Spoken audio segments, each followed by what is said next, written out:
as boas-vindas a todos, boa noite e boa tarde para todos aqueles que estão ligados desde o Brasil.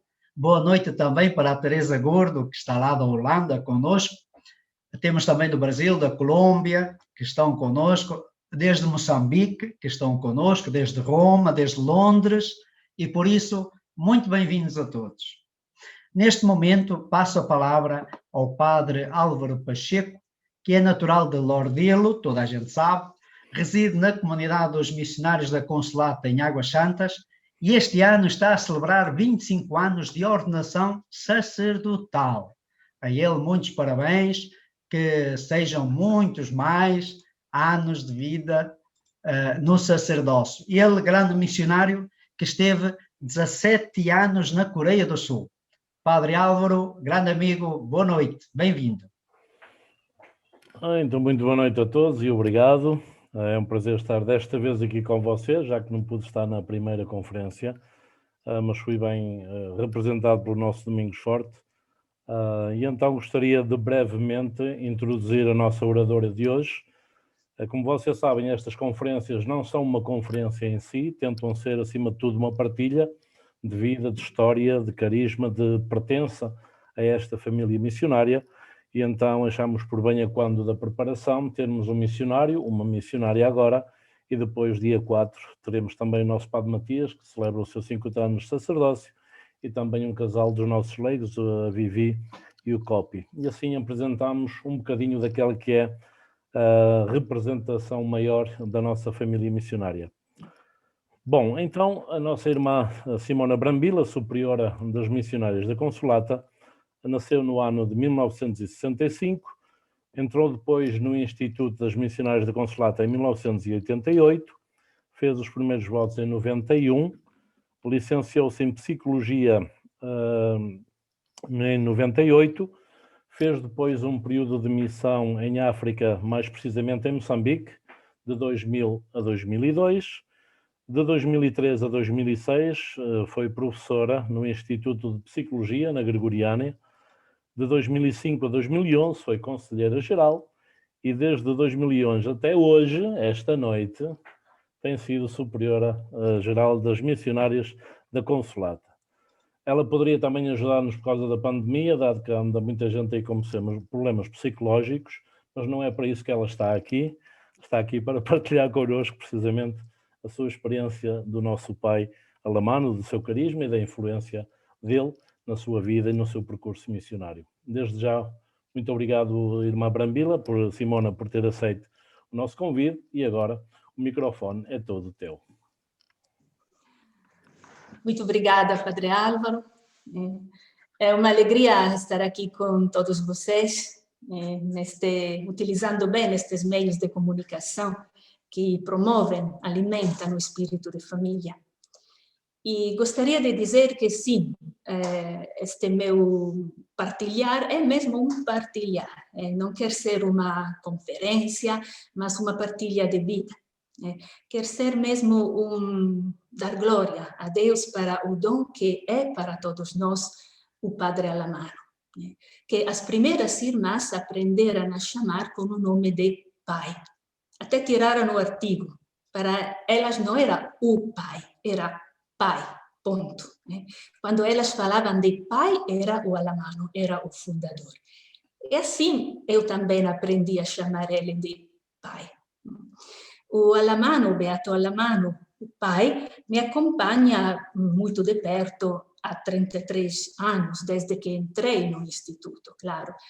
Mas, claro que agora não vou partilhar toda a minha experiência com o Alamano desde que entrei. Mas queria focalizar um bocadinho mais a minha experiência com ele ao longo dos últimos 10 anos. Porque os últimos 10 anos, para mim, foram muito especiais. No ano 2011, fui escolhida pelo capítulo geral para o serviço de superiora geral. É claro que isto mudou muito a minha vida, mas mudou também a relação com o pai. É por isso que queria focalizar esta minha partilha sobre estes últimos 10 anos da minha vida. aquilo que acho é que verdadeiramente o Padre alla mano, Pai, é aquela rocha, aquela pedra da qual fomos cortados e cortadas, como disse o profeta Isaías. Aquele através do qual o Espírito Santo, como a Consolata, nos deu a vida neste mundo, é verdadeiramente Pai. Então, queria partilhar esta experiência de ele ser, para mim, para todo o Instituto, verdadeiramente Pai. O primeiro aspecto dessa sua paternidade, para mim, na minha vida, foi e é a sua extraordinária intensidade humana.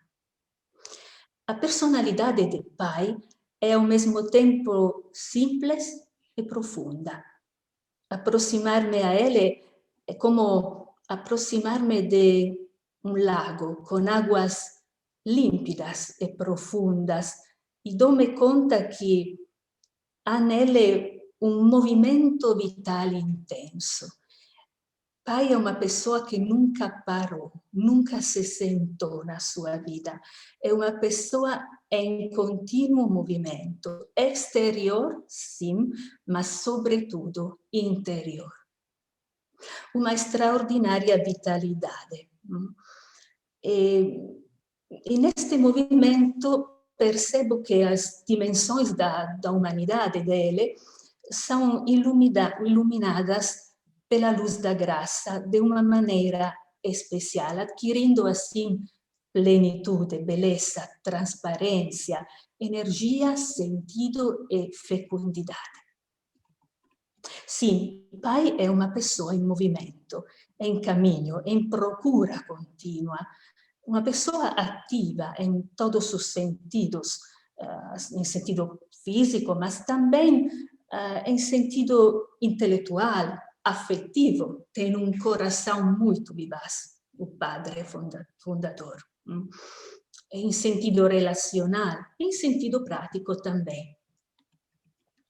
No Pai, a passividade, a inércia, a preguiça não tem lugar.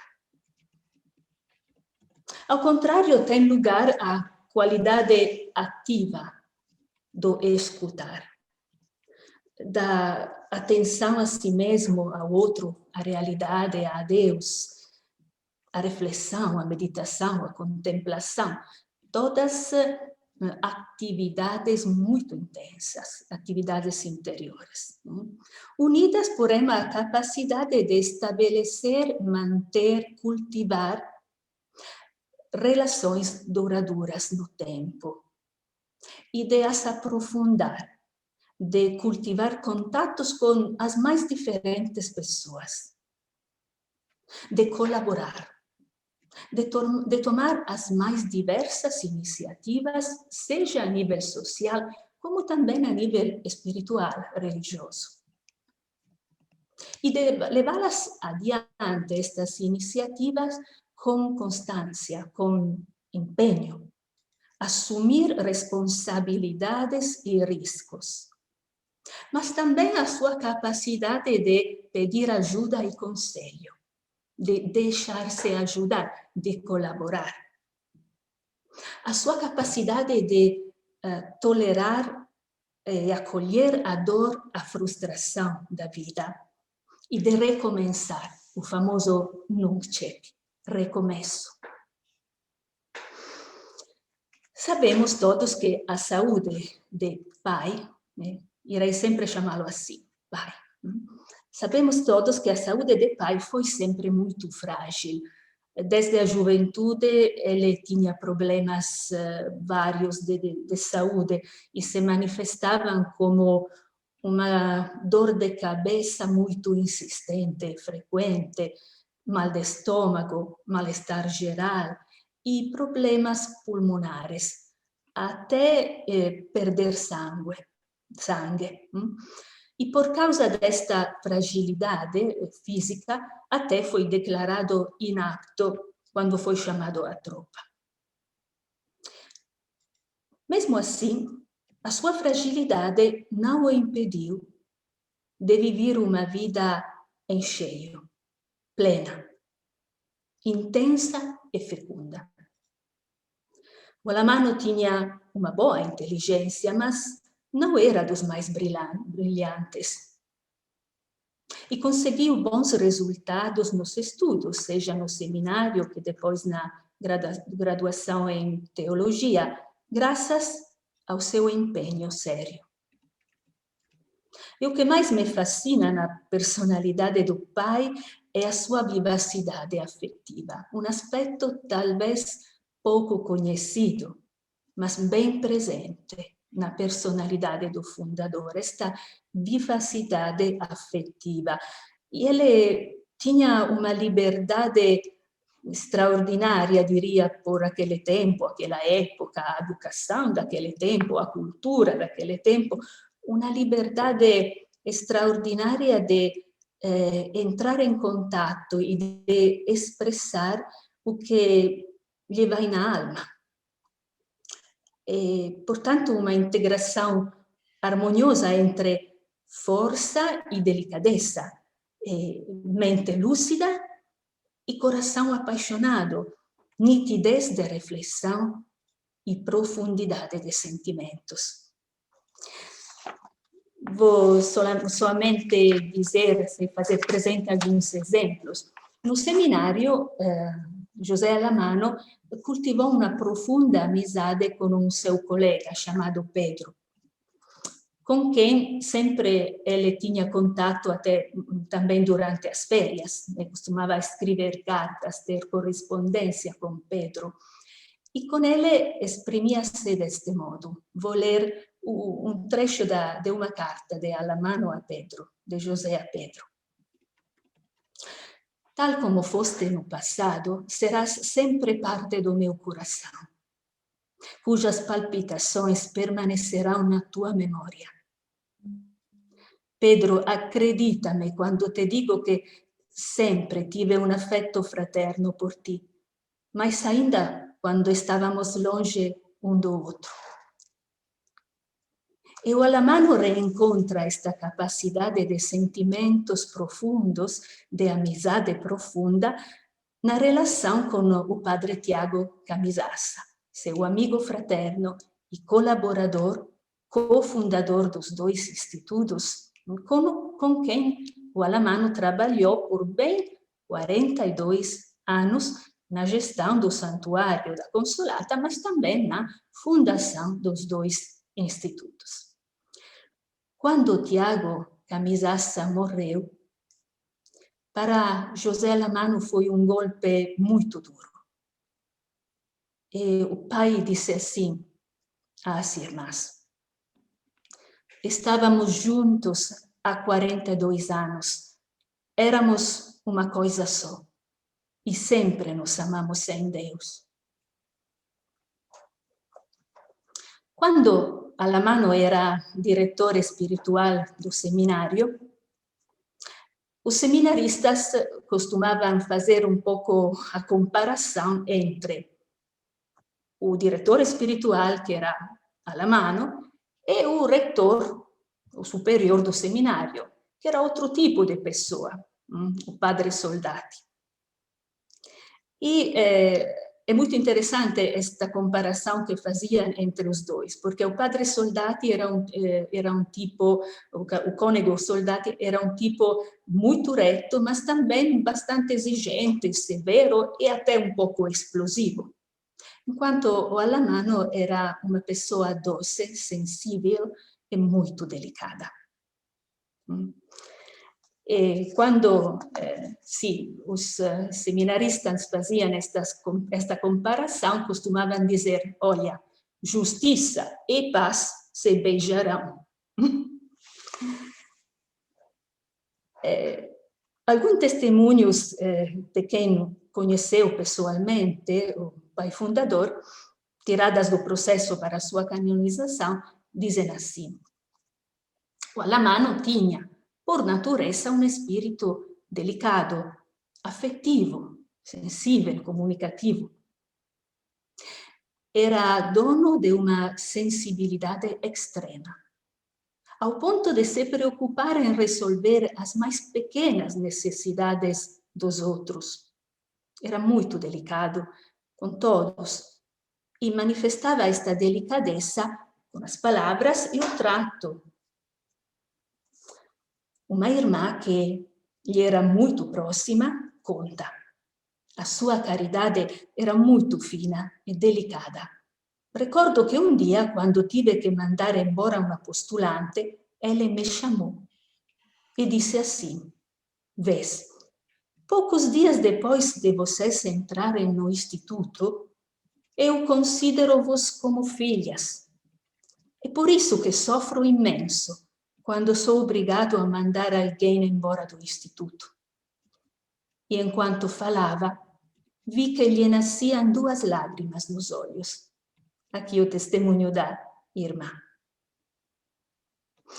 Outra irmã conta este fato. Ricordo che quando visitou uma irmã que giacía no leito de morte, lhe perguntou o que mais queria receber. Ela respondeu: "Um pouco de uva é o paraíso." Mesmo estando no fim de abril e não sendo fácil encontrar uvas, o fundador mandou imediatamente que se procurasse as uvas que a irmã desejara, que fossem encontradas e trazidas à irmã. Recordo ainda que, depois da Primeira Guerra Mundial, estando as irmãs todas doentes com a gripe espanhola, o Covid daquela época, o fundador mandou vir várias caixas de laranjas para que tivessem um miminho. Há especialmente um elemento humano do pai que para mim é muito caro e precioso e me enche de gratidão imensa. E falo da sua relação com a mulher, outro âmbito da vida do fundador pouco estudado e que mereceria ser mais aprofundado. Sim, falo da sua relação com a mulher, uma relação cheia de respeito, de estima, de apreço e de confiança. O pai teve sempre uma interação contínua com o mundo feminino, a vários níveis. Teve contatos duradouros com várias congregações de irmãs presentes em Turim e no Piemonte. Promoveu várias iniciativas sociais femininas, de caráter femininos. E relendo a biografia de pai e tendo em conta as suas cartas, as suas expressões, as relações que eram para ele mais significativas, tocou-me sempre a presença discreta e relevante e, em certos casos, até fundamental, de várias mulheres na sua história pessoal. E, sobretudo, as seguintes. Primeiro, a sua mãe, a mãe Mariana Cafasso. A sua cunhada, Benedettina Turco, que era a mulher do seu irmão mais querido, Otávio. A sobrinha, Pia Clotilde Alamano, filha de Benedetta e Otávio. A outra sobrinha, Dorotea Marchisio, que era a irmã. A sua professora da creche, Benedetta Savio, com quem ele, o Alamano, manteve contatto durante toda a vida. E a Beata Maria Teresa Ledokowska, fundadora da Sociedade de São Pedro Claver, que ajudou financeiramente os 2 institutos. Agora, com a mãe, Mariana, o Alamano tinha uma relação muito intensa e de proximidade recíproca, de muita confiança, e provavelmente esta é uma das raízes humanas da sua alta consideração e imenso respeito pela mulher. Esta raiz humana, aprofundada, amadurecida no decorrer da vida, encontra o seu profundo eco espiritual con María Consolata. Olhando para ela, deixando-se inspirar por ela, guiar, plasmar com plena confiança, o Alamano tornou-se pai de filhos e filhas. O respeito, a consideração, o apreço, a confiança para com as mulheres, que eram características do Alamano, tornaram-se visíveis de forma delicada, profunda, transparente, como as missionárias da Consolata, as suas filhas, que o pai considerou verdadeiramente filhas e com as quais não escondia os seus sentimentos.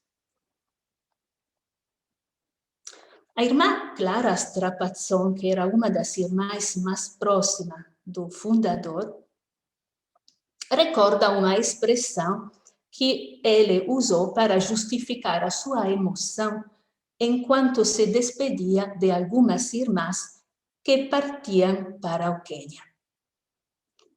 Ele, muito emocionado, pronunciou esta frase: o sangue de um pai não é água.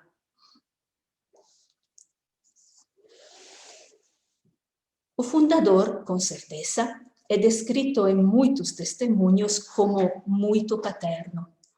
Porém, são também muitos os que ressaltam a sua atitude materna. Durante o período em que foi diretor espiritual no seminário, já falei antes, com o cônego Soldati, bastante reto, mas exigente, severo, explosivo, alguns testemunhos dizem o seguinte: ao pé de um pai bom, mas sério e severo, é preciso a presença de uma mãe que viva única e sabiamente para os filhos. O teólogo Alamano era precisamente assim, uma mãe.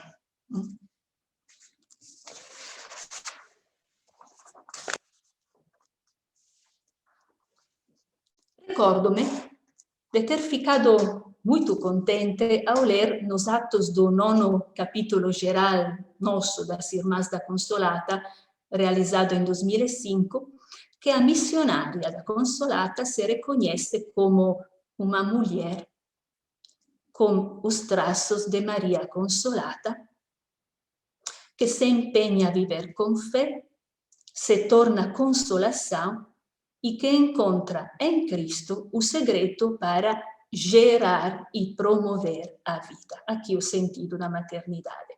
Mas digo que fiquei ainda mais contente quando li os atos do 11º capítulo dos Missionários da Consolata, celebrado também no 2005,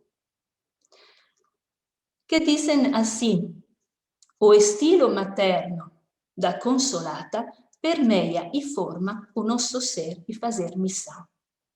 Sim, creio e sinto que este estilo materno, accogliente, feminino, delicado da Mãe Consolata, o qual se integra assim harmoniosamente na experiência humana e espiritual do Alamano, tornando uma pessoa capaz de juntar em si força e ternura, tudo isto tem ainda muito a dizer sobre o nosso carisma e a nossa missão.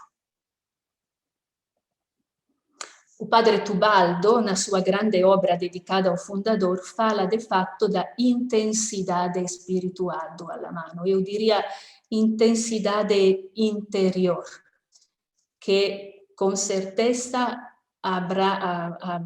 abrange a parte espiritual, mas abrange toda a sua pessoa, porque aquilo que é verdadeiramente espiritual é verdadeiramente humano. Vou sublinhar agora uma outra característica do pai que me tocou muito nestes anos e que me ajudou. A primeira característica, a sua humanidade, me ajudou com certeza a integrar a minha humanidade, a fazer com que tudo de mim possa entrar na minha vocação, na consagração, a entender, sentir e perceber que toda a minha humanidade é consagrada, sentimentos, pensamentos, corpo, alma, tudo de mim. Agora, a segunda característica é a sua relação íntima com Deus. A famosa frase Dio solo é mesmo muito famosa, mas não vou parar aqui. Queria só ressaltar que a fonte da energia do Pai alla mano encontra-se precisamente nesta relação com Deus. O alla mano não vive para si mesmo, mas vive virado para Deus. Ou melhor, vive dentro de Deus. Vive habitado por Deus. Quer dizer, a raiz, a segurança do Pai estão em Deus, não em si mesmo. Já falamos que era muito frágil, humanamente, fisicamente. De Deus, então, ele recolhe paz, confiança, serenidade, que lhe dão força na provação, capacidade de aguentar a crítica, o conflito e coragem para arriscar. De Deus recebe também a extraordinária capacidade de empatia que caracteriza a pessoa do alla mano, de individuar no outro o caminho de Deus, de discernir o caminho do Espírito na outra pessoa. Uma frase que ele costumava dizer aos seus missionários e missionárias era: é necessário que cheguemos a viver continuamente na presença de Deus, que é um dos meios mais eficazes para a santificação. É mesmo necessário vivermos, respirarmos e perdermos-nos em Deus. A Eucaristia, para ele, lo sabemos, é o centro da vida. E quando falava da Eucaristia, o seu aspecto, dizem alguns testemunhos, era verdadeiramente fascinante. Frequentemente, quando eu penso na fragilidade física de pai, pergunto-me como fazia para levar à frente a quantidade de responsabilidades que lhe tinham sido atribuídas e fazê-las com serenidade, conseguindo também sempre encontrar tempo para acolher os seus missionários, as missionárias e muitas outras pessoas que o procuravam para um conselho, a direção espiritual, a confissão. Hoje, estou mais do que convencida que a força de Pai estava precisamente aqui, na sua relação com Deus. E com um Deus que revela o seu coração na Eucaristia, na pequenez, na fragilidade, na humildade de um pedaço de pão. Em Deus que deseja dar-se em alimento à sua criatura, tornar-se sangue do seu sangue, para alcançar e curá-la completamente. É claro que Pai tinha uma profunda experiência do amor de Deus e que baseasse a sua vida nesta experiência e não em outras coisas. E que nesta experiência fundasse a sua segurança e a sua paz. Que nesta experiência encontrasse solidez, consistência e alegria. A alegria profunda de ser amado infinitamente por Deus sem condições. No Pai descobri com alegria esta sua profunda e viva experiência de ser amado infinitamente por Deus. Este seu enraizar-se em Deus e encontrar nele o tudo da sua vida. E como esta relação lhe permitiu acolher e viver não somente com serenidade, mas também e sobretudo com extraordinária fecundidade a própria fraqueza, o próprio limite, a própria pequenez. E a surpreendente energia que o Pai mostrou no seu atuar vem do seu abandonar-se com imensa confiança em Deus. Este aproximar-me desta experiência, esta experiência do Pai, foi e continua a ser para mim fonte de encorajamento no caminhar pela via da confiança total e absoluta em Deus, e bem como de confiar o meu ministério, as minhas próprias fraquezas, o meu pecado, os meus limites, os meus fracassos nas mãos de Deus, certa deste amor sem condições. Trata-se, para mim, de uma experiência cotidiana, de experimentar cotidianamente como em mim mesma eu não encontro a energia suficiente para fazer frente ao serviço missionário que Deus me confiou. E com esta experiência, e através desta experiência do amor sem limites de Deus, encorajada pelo Pai, que sinto e vivo em mim que Deus ama manifestar-se através da fraqueza, exatamente através da fraqueza, tornando possível o que parece impossível. E ama manifestar-se através do que está mais frágil, ferido, para verter o seu bálsamo de consolação. E através do que é nada para revelar o todo, isto é, o seu amor. Sim, ele olha atentamente para uma frágil cana, partida, esburacada, ferida, pega esta cana nas suas mãos, acosta esta cana aos seus lábios, sopra dentro desta cana docemente a sua vida, e esta cana esburacada torna-se uma flauta que toca a sua melodia. Um terceiro aspecto que quero tocar, o seu relacionamento com a Consolata. Não podemos falar de Pai sem falar da Consolata. Não é possível separar os dois. E é impossível expressar o amor filial e ardente que o Alamano tinha para a Mãe Consolata.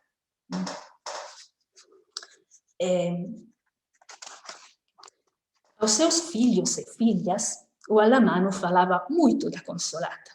Não havia conferência, fala em que ele não mencionava a Consolata. Este trecho acho que seja bastante famoso, quando ele dizia: não há dúvida que tudo o que foi feito aqui no Instituto, tudo é obra da Santíssima Consolata. Ela fez milagres cotidianos por este Instituto. Fez falar as pedras, chover dinheiro. Nos momentos dolorosos, Nossa Senhora interviu sempre, deste modo extraordinário. Vi muito, muito. E se estivesseis atentos, veríeis e compreenderíeis que o bom espírito que existe na comunidade, o desejo de vos tornardes bons, tudo é graça da Santíssima Consolata.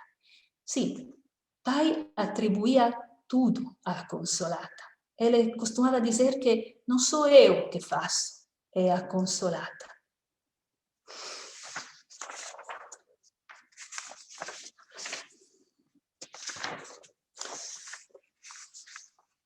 Nunca perdi o sono, dizia padre Alamano, nunca perdi o sono ou o apetite por causa das muitas despesas do Instituto e das missões.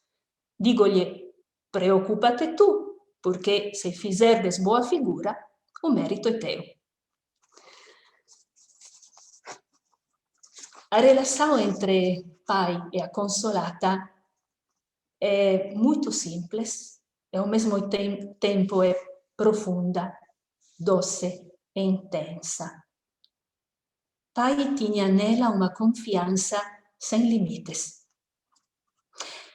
E devo dizer que ao longo destes anos, desses últimos 10 anos em particular, na minha experiência, na minha vida, esta relação especial entre o fundador e a Consolata costituiu para mim uma luz muito particular, uma importante indicação do caminho a seguir, um encorajamento e um estímulo a conhecer de mais perto a Consolata. Posso dizer que neste momento a experiência do fundador com a Consolata tem, sem sombra de dúvida, uma ressonância e um impacto mais profundo, mais vivo e sentido do que há 10 anos atrás. Porque pude constatar repetidamente que a Consolata é verdadeiramente a fundadora, como ele dizia, é a mãe do Instituto. E que o Instituto é seu, é ela que o fundou, é ela que o idealizou, é ela que sustém o Instituto até hoje, agora, neste momento. É ela que, envolvendo completamente o pai, desejou, quis e fundou este Instituto, e que hoje continua a regenerá-lo. Este desejo ardente da Consolata de fundar um instituto e de visitar os povos, depois de ela ter sido visitada por Deus, portanto, o desejo da Consolata missionária de visitar os povos e de levar aos povos o Filho dela, Jesus Cristo, este desejo ardente da Consolata é a alma da nossa família. E arde, ou deveria arder, no coração de cada uma das missionárias e dos missionários da Consolata. Como Maria abraçou o Pai, também ela agora intercede para que cada uma de nós se deixe abraçar docemente por Deus, que nos lança na missão a gentes. Nós, pequenas e frágeis como somos, mas confiantes nela. Nestes anos dedicados ao serviço como superiora geral, sinto muito próxima esta maternidade da Consolata e sinto profundamente que o Instituto, sim, é seu. Quantas vezes me encontrei ao final do dia, talvez às vezes cansada, às vezes sem saber o que fazer perante um problema, uma situação, um drama, me encontrei olhando no quadro da Consolata e dizendo-lhe: Consolata, nossa mãe e fundadora, o Instituto é teu, esta irmã é tua, esta comunidade, esta missão é tua. Preocupa-te tu. Boa noite, mãe. E assim consegui dormir bem. Sinto profundamente que este Instituto, sim, é ela que o idealizou. É ela que o conduz e sustenta. E compreendo de forma muito mais próxima o que o pai fundador viveu com a Consolata. Bom, não quero ultrapassar o tempo, né? Vamos para um quinto aspecto. O quinto aspecto eu chamaria o fogo da missão a gentes. Nestes últimos 10 anos, recebi um dom muito grande do pai fundador, do nosso pai. Lendo novamente as conferências que ele dava às irmãs, retomando o seu pensamento, a sua espiritualidade, mas também repercorrendo a história da nossa fundação e partilhando o nosso carisma, estas reflexões sobre o aprofundamento do nosso carisma e da nossa espiritualidade, aprofundando-las e partilhando-las com as irmãs a diferentes níveis, nos encontros, nas visitas, nos capítulos, nas assembleias, etc. E qual foi este dom grande? Foi de redescobrir de forma vibrante e alegre a sua lucidez e clareza acerca da identidade do Instituto, da sua natureza e o seu objetivo, a finalidade. Em 1913, escrevendo as primeiras 15 missionárias da Consolatas que partiam para a missão no Quênia, Pai fez questão de lhes recordar a finalidade para a qual entraram no Instituto. A finalidade, escrevia assim Padre Fundador, a finalidade é uma só, que sejais santas e de salvar convosco tantas almas. Nas nossas primeiras constituições, escritas pelo fundador e publicadas em 1913, estas constituições começam com este texto. O Instituto tem por finalidade, em primeiro lugar, a santificação das missionárias, através da observância dos votos religiosos e das constituições. Em segundo lugar, a evangelização dos infiéis. A linguagem típica da época, né? Os infiéis. E trata-se de um texto extremamente sintético e claro que condensa o pensamento e a intenção do fundador, que depois ele manifestou muitas vezes, repetidas vezes, nas suas conferências e nos escritos às missionárias e aos missionários. Assim ele escrevia: o objetivo primário do nosso instituto, como de outros institutos, é a santificação dos membros. Ele tem também como objetivo especial e secundário a evangelização dos infiéis, a qual constitui a sua característica específica e, aqui atenção, a sua característica específica e a sua razão de ser.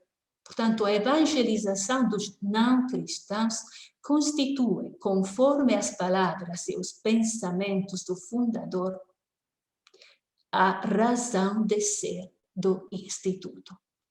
Não uma das razões, mas a razão de ser.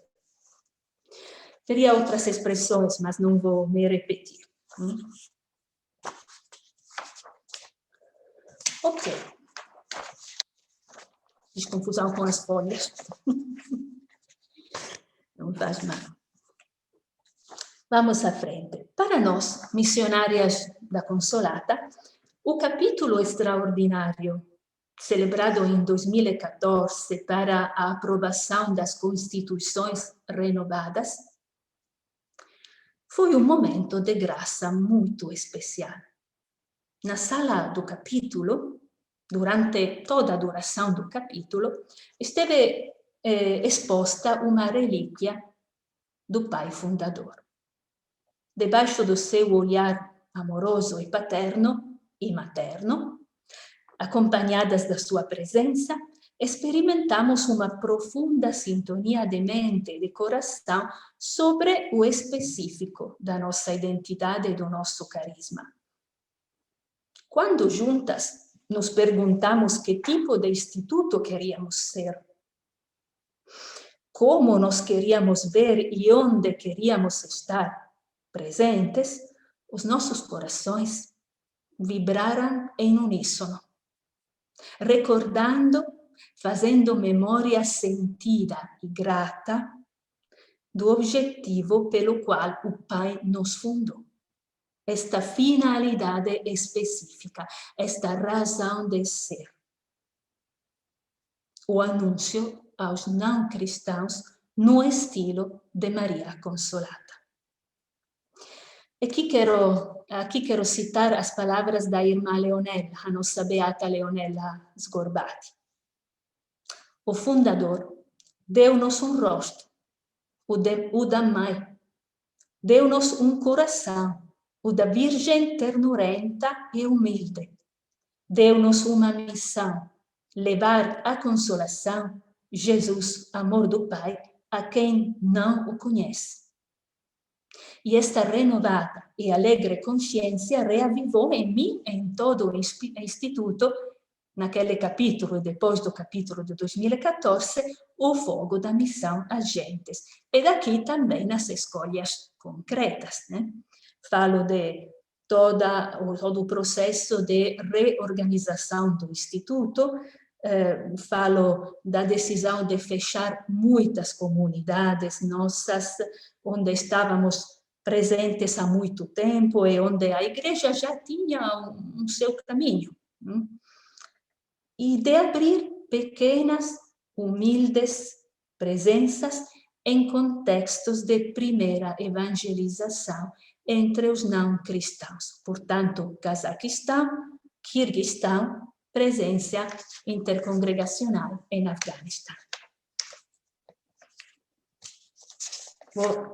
Vou na conclusão. Queria tocar um último aspecto, né? Um aspecto que mesmo a Beata Leonella nos ajudou a aprofundar. A dimensão do martírio. Dimensão do martírio na missão e no nosso carisma.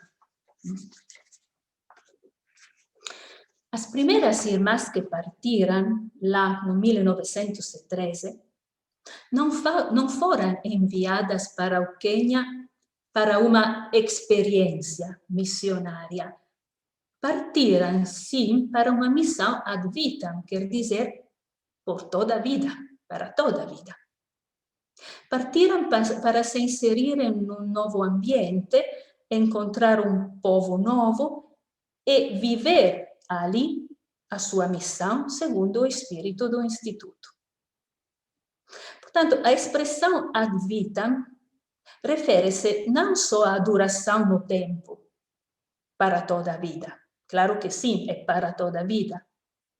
Mas é também implícita a totalidade do envolvimento na missão.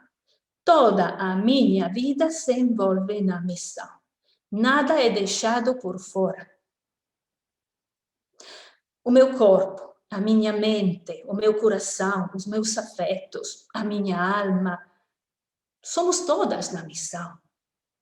Estamos todas em missão, tudo em nós é missão. A missão não se faz, a missão vive-se.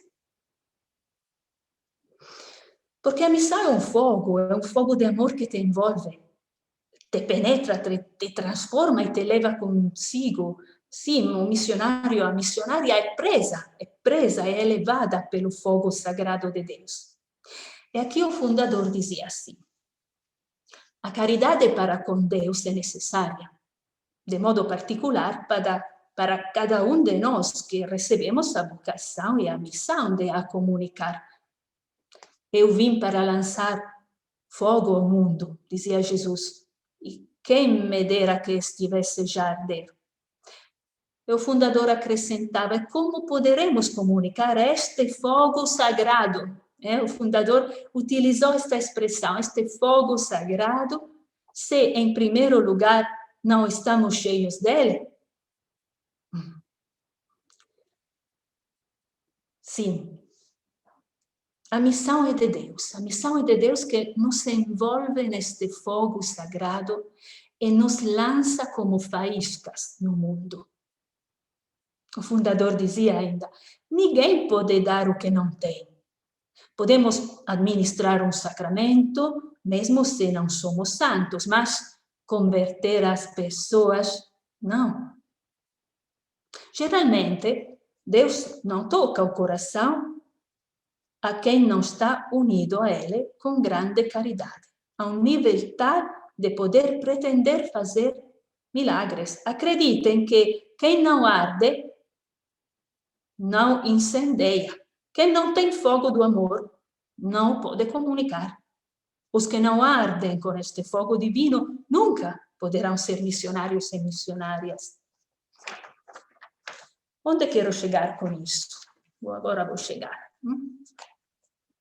Sim, o Pai inspira-nos a viver em profundidade este fogo. Não é um fogo superficial. Ele inspira-nos a viver em profundidade o fogo desta vocação. E ele falava assim: é preciso ter muita caridade ao ponto de dar a vida. Sem este tipo de amor, podeis ter um nome, mas não a substância do missionário. E ele vai mais além. Cito o texto dele, numa das suas conferências às irmãs. Devemos ter como voto o servir a missão até a morte. E quando fizerdes os votos, ele falava com 4 noviças, quando fizerdes os votos, recordai-vos que para além dos 3 votos, no meio há também este 4º voto, dar a vida pela missão. Foi mais além ainda, disse assim: na capela que está lá na outra casa, a casa nova, casa madre nova, na capela que está lá na outra casa, há um grande espaço vazio no altar. Ali estaria mesmo bem uma mártir. Quem será? A sortuda. Mas para chegardes a este ponto é preciso merecê-lo. Vós devíeis ser todas santas, não digo todas sobre os altares, se bem que gostaria de ter uma mártir. Palavras do fundador. A intensidade, o fogo interior com que o fundador viveu a sua paixão com Deus e pela missão derrama-se abundantemente sobre suas filhas. E isso veio muito à luz no último capítulo geral. Eu e nós fizemos uma experiência extraordinária acompanhadas pela irmã Leonella. No último capítulo geral 2017, estávamos na conclusão do reconhecimento do martírio da Leonella. E isto nos tocou muito. O 4º voto de dar a vida pela missão. Neste âmbito do capítulo geral do 2017, refletindo e sentindo vamos dizer, este vento do Espírito, que o martírio de Leonella mexeu, soprou nos nossos corações, com comoção e trepidação, imensa gratidão a Deus e a Consolata e ao Pai, traçamos o fio vermelho, o fio de fogo que percorre a história do nosso instituto, o fio vermelho do dar a vida, do entregarmos a Deus e a missão todas até o fim. E quero concluir com algumas palavras da irmã Leonella Sgorbati, mártir. A irmã Leonella entregava assim a sua vida.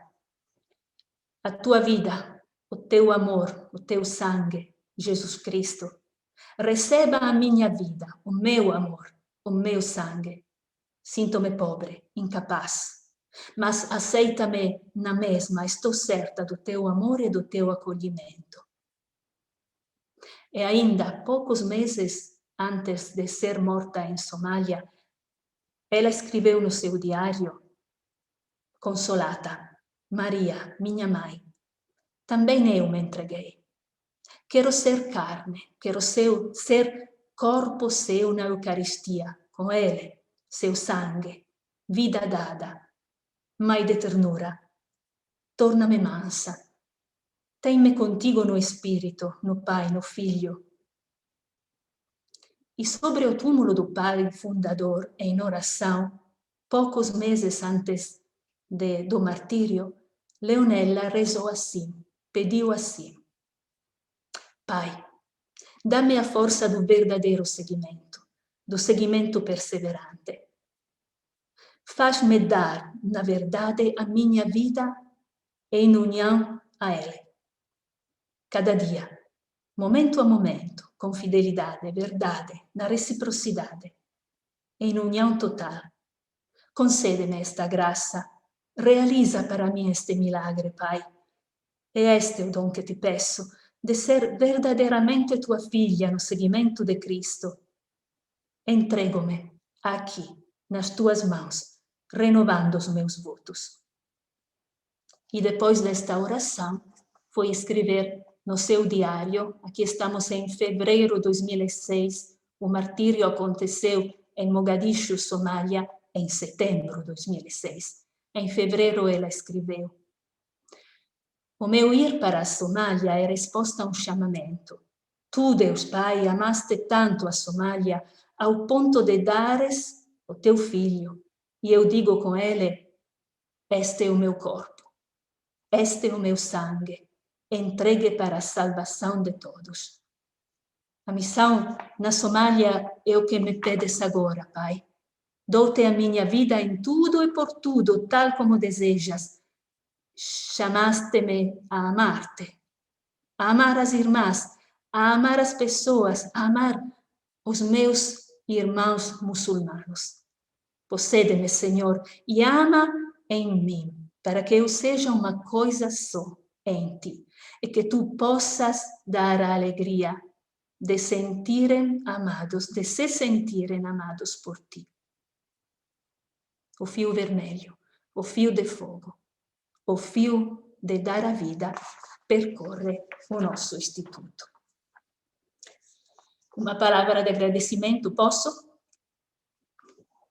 Sou grata por esta oportunidade. Muito obrigada, Padre Álvaro, para dar-me esta oportunidade para percorrer a minha experiência como fundador e para partilhá-la com vocês hoje aqui. Muito obrigada.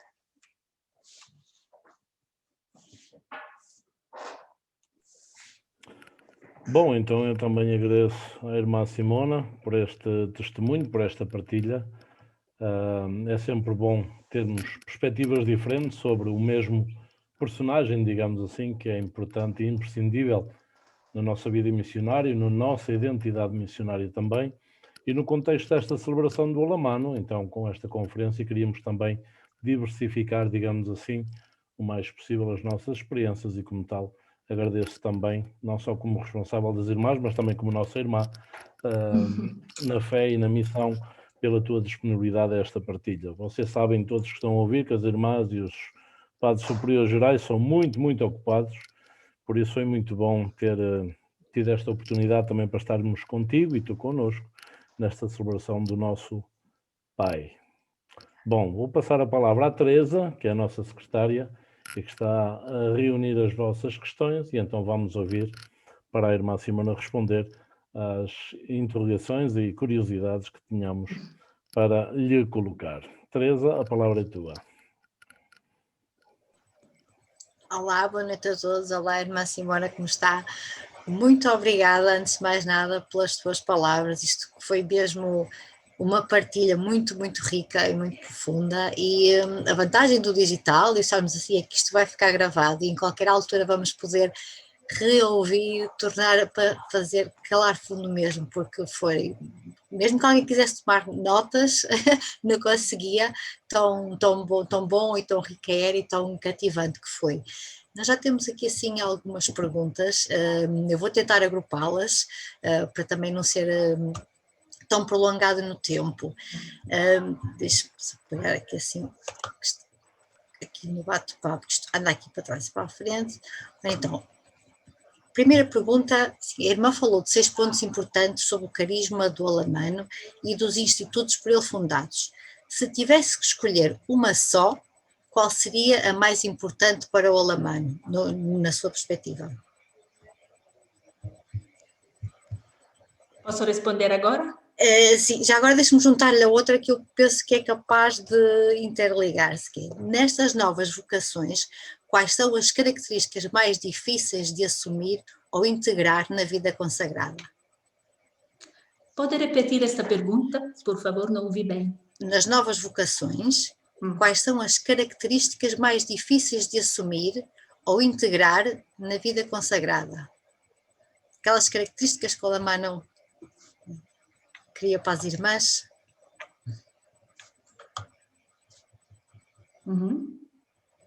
Sim. Se calhar estas duas, responder já. Ok, obrigada. Bom, se eu tivesse que escolher uma só característica do carisma, claro que é a sua relação com Deus e a consolata, porque as duas não se podem separar. Portanto, me parece que, claro, o elemento central da experiência do Alamano seja mesmo esta relação muito profunda e íntima com Deus e com a mãe dele. Esta é a pedra angular, eu diria, é a rocha sobre a qual a vida do Alamano se fundou e a vida dos institutos. Portanto, a partir dali, desta experiência do amor incondicionado, é que ele experimentou dentro de si o anseio de anunciar esta mesma experiência. A segunda pergunta é sobre as novas vocações, as características mais difíceis de serem assumidas, né, no carisma ou na congregação. Não sei se são diferentes as características das novas vocações com as características das antigas vocações, mas, claro, um elemento é mesmo toda a vida. Não somente no sentido temporal, por toda a vida, já isso é um desafio, já isto é um desafio, o para sempre. Mas também toda a vida no sentido do envolvimento completo da pessoa. Mas isto, devo dizer, não me parece uma característica difícil a ser assumida só ou especialmente nas novas vocações, mas também nas vocações antigas. Para todos nós não está fácil assumir isso e precisa uma vocação e uma graça especial. Não é algo que humanamente é possível assumir. O ad vitam, o envolvimento de toda a minha pessoa, 100%, e não 50%, e não 80%, e não 95%, mas toda a minha pessoa entrar e eu ser missão. Que a missão me pegue, me prenda, me leve. Esta experiência, eu diria, profética da missão. Não está fácil, porque isto exige uma transformação da pessoa. Uma transformação que não é tanto renunciar a coisas, é também renunciar, mas renunciar para encontrar e abraçar algo de muito mais melhor, é muito profundo, muito mais profundo. Mas sim, é difícil.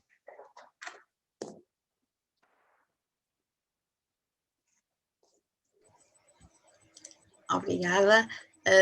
Outra pergunta também que surgiu foi da correspondência que o pai fundador com os missionários fazia. Todos esses traços que a irmã Simona falou hoje na sua partilha estão lá bem evidenciados. A pergunta é essa: acontece o mesmo com as cartas às irmãs e das irmãs? Que tipo de correspondência existe entre o fundador e as irmãs? Era constante? Era geral? Era cotidiana, não direi, mas bastante próxima?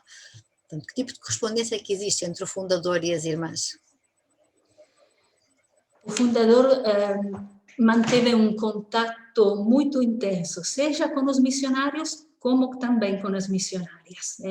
Me parece que não tem diferença entre a intensidade do contato às cartas, né, que se escreveram, porque naquele tempo única forma de contato eram as cartas.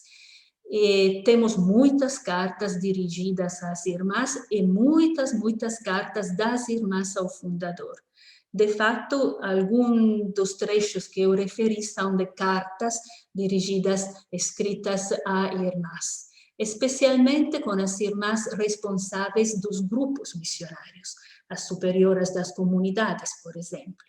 Mas também ele manteve uma correspondência muito intensa com cada irmã. Ele costumava, assim, gostava de acompanhar pessoalmente cada irmã na missão com as suas cartas, os seus conselhos.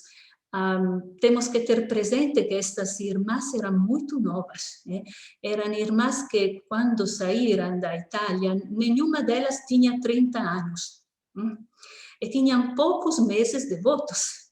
Portanto, irmãs novas em todos os sentidos. A superior a delas era uma irmã que tinha mais ou menos 1 ano de votos, mas nem isso. Muito jovem, muito nova, muito pouco experiente da vida consagrada, pior ainda na missão. Portanto, elas precisavam de comer, eu digo, a comida espiritual do fundador. Ele sabia isso. Ele conhecia as irmãs e fez questão de manter um contato muito intenso a nível pessoal e também a nível grupal ou comunitário, enviando também cartas circulares para o grupo. Sim.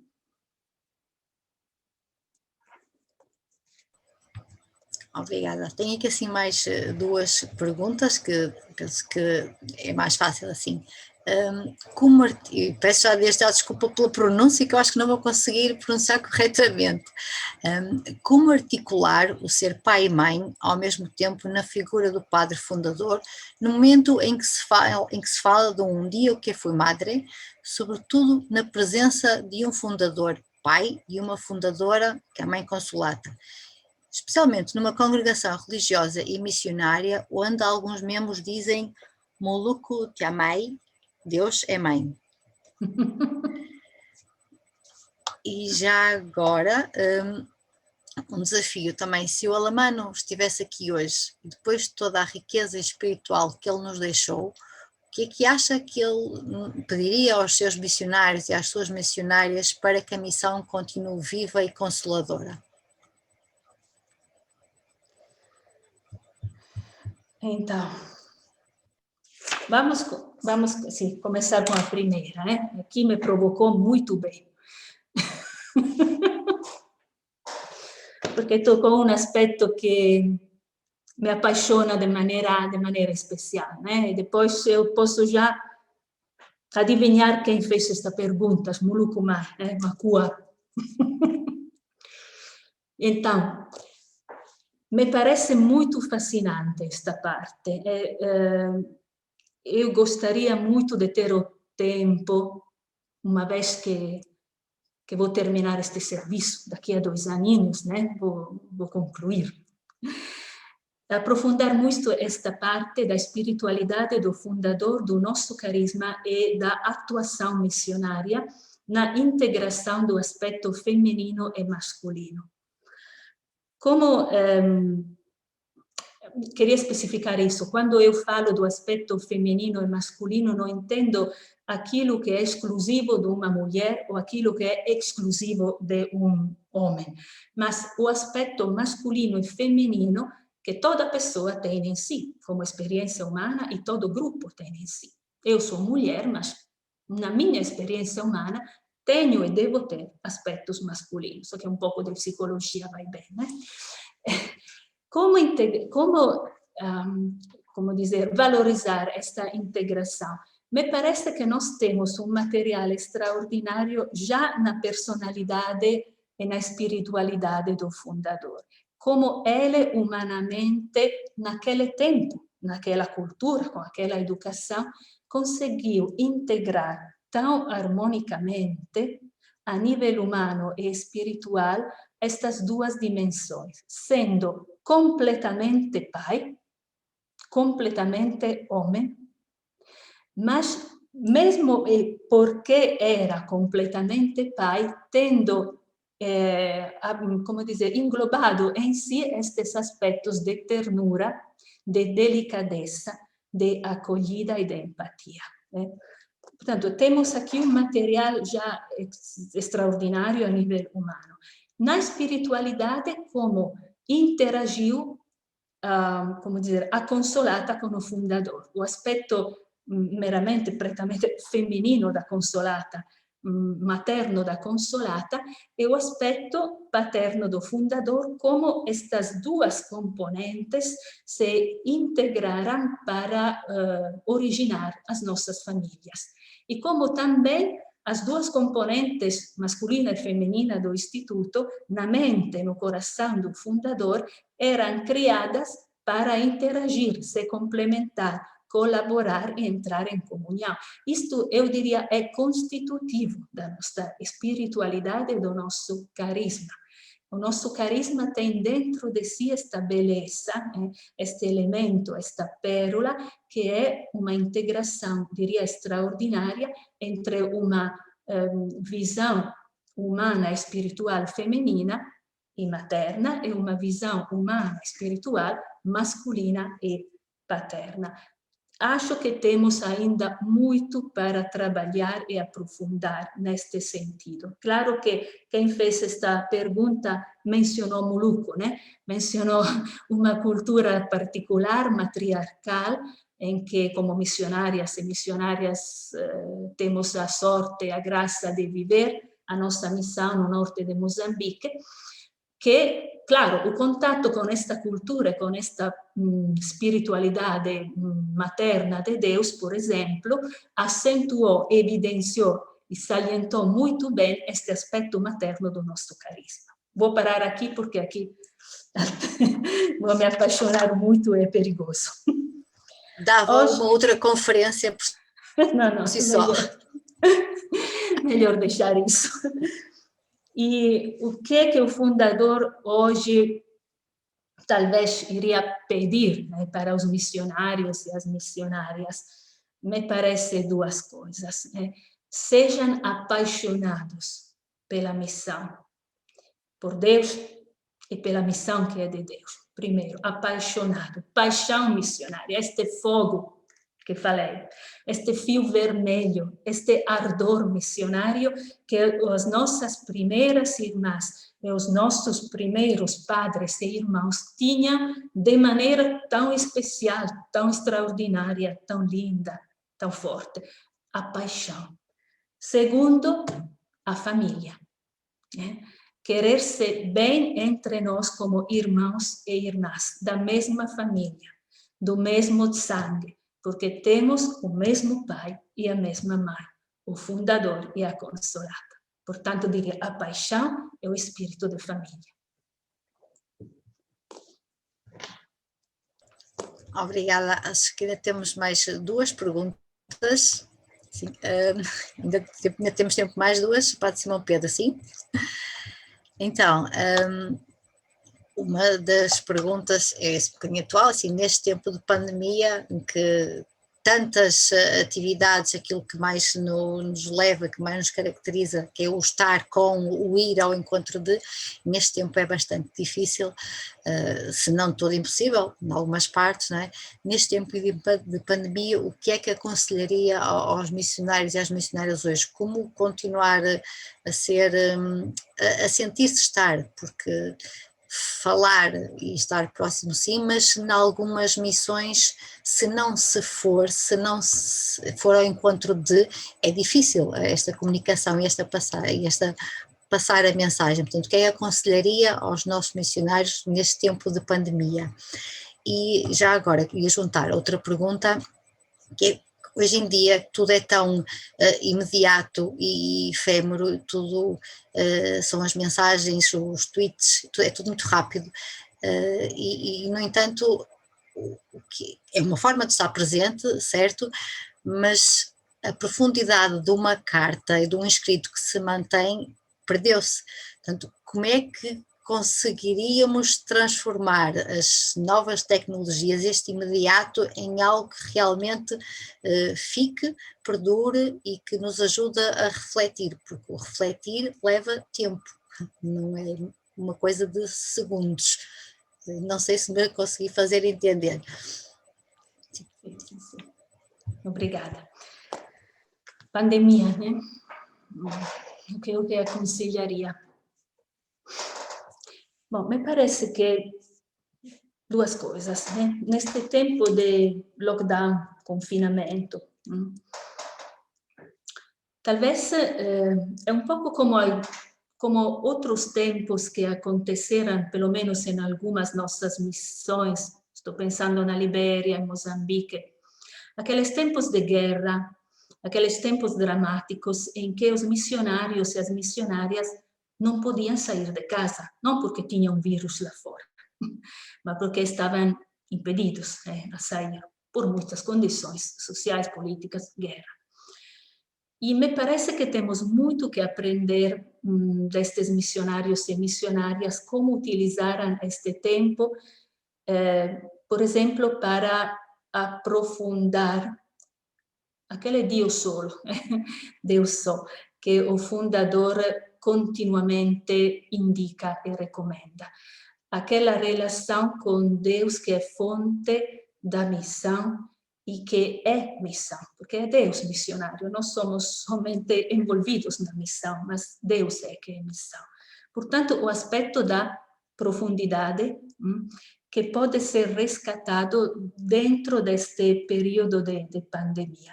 Os contatos reduzidos podem se tornar, paradoxalmente, contatos mais profundos. Com Deus, comigo mesma, com a minha vocação, com aquilo que sou, e com as minhas irmãs da comunidade, e com as poucas pessoas com as quais entro em contato. Contatos reduzidos, mas profundos. O sentido de impotência que nós temos também perante a pandemia, me parece que pode ser uma boa vacina para nós. Uma vacina contra o triunfalismo, contra, às vezes, o sentido de onipotência que temos como missionários e missionárias, às vezes de grandiosidade, de poder fazer isto e aquilo, quando nesta situação nos encontramos impotentes.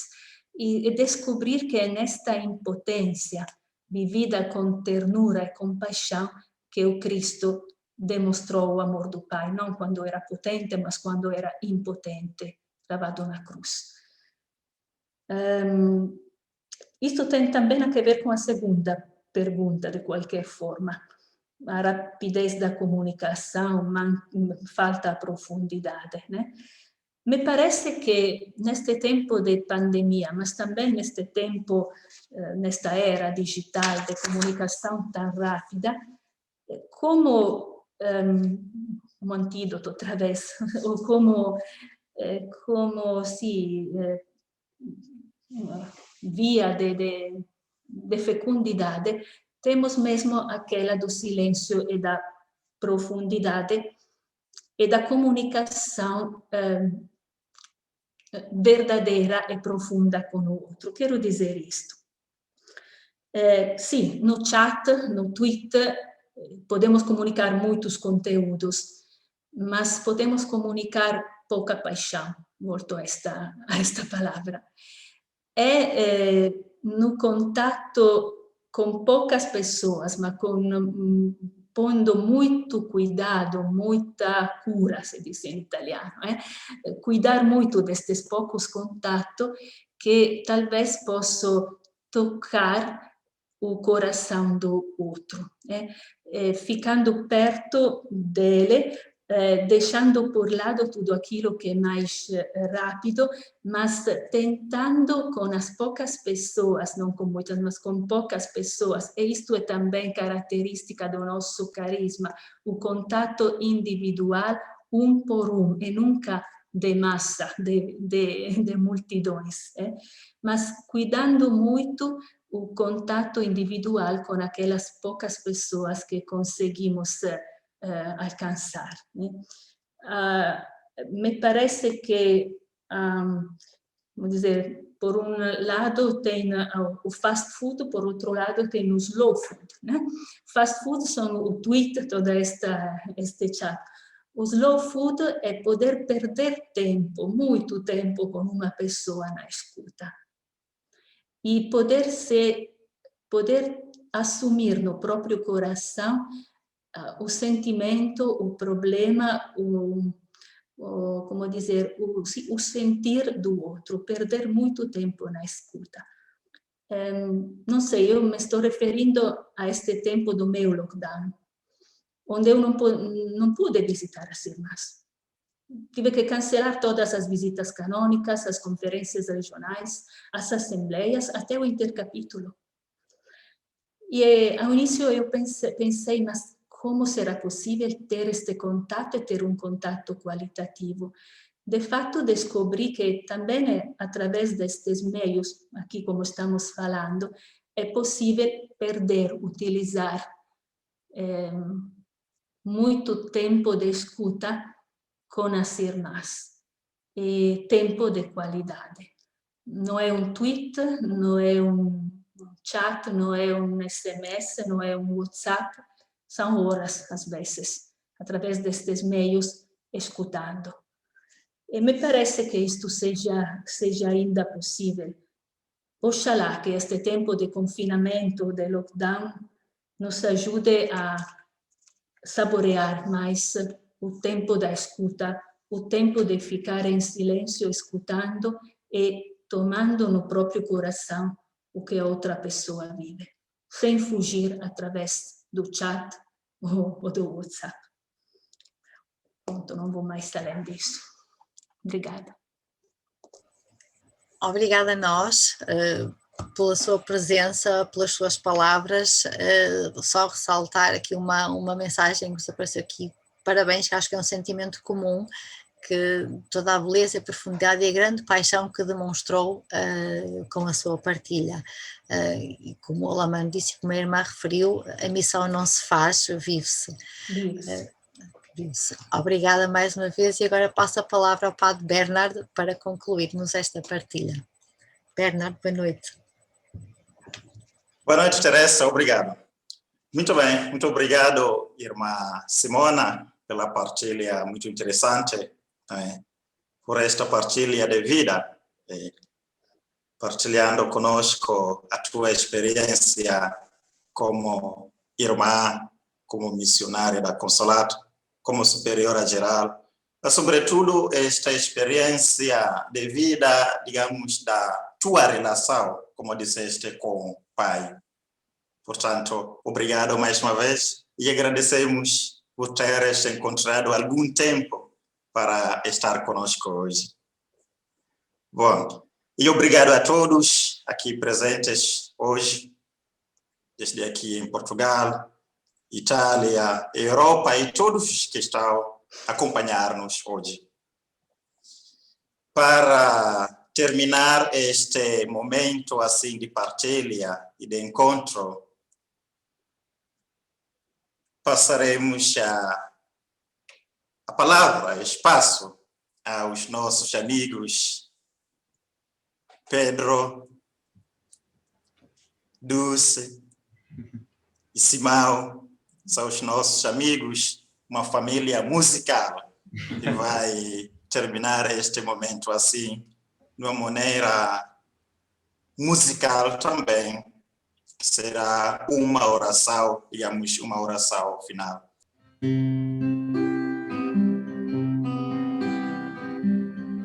Embarcar, deixar para trás os sonhos certos, arriscar tudo em ti, abrir asas grandes e deixar que sofres, e à noite os dois trocar estrelas no céu. Que posso dar a alguém que deu a vida por mim? O que te darei se até a força de dar vem de ti? Falarei de ti a todos, gritarei que és bom e santo e tudo mais, só cresce junto a ti. Falarei de ti a todos, gritarei que és bom e santo e tudo mais, só cresce junto a ti.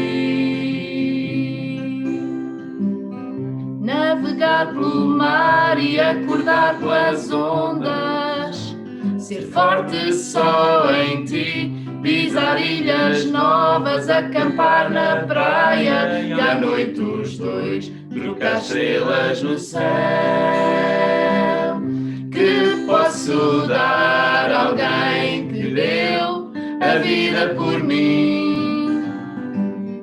O que te darei se até a força força de dar vem de ti.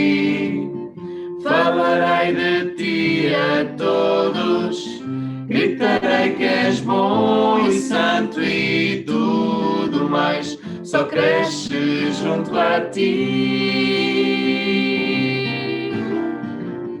Falarei de ti a todos, gritarei que és bom e santo e tudo mais só cresce junto a ti. Passar e deixar que pensem que eu sou louco por falar só de ti, cantar notas novas, inventar palavras e à noite os dois trocar estrelas no céu. Que posso dar a alguém que deu a vida por mim? O que te darei se até a força de dar vem de ti? Falarei de ti a todos, gritarei que és bom e santo e tudo mais só cresce junto a ti. Falarei de ti a todos, gritarei que és bom e santo e tudo mais só cresce junto a ti.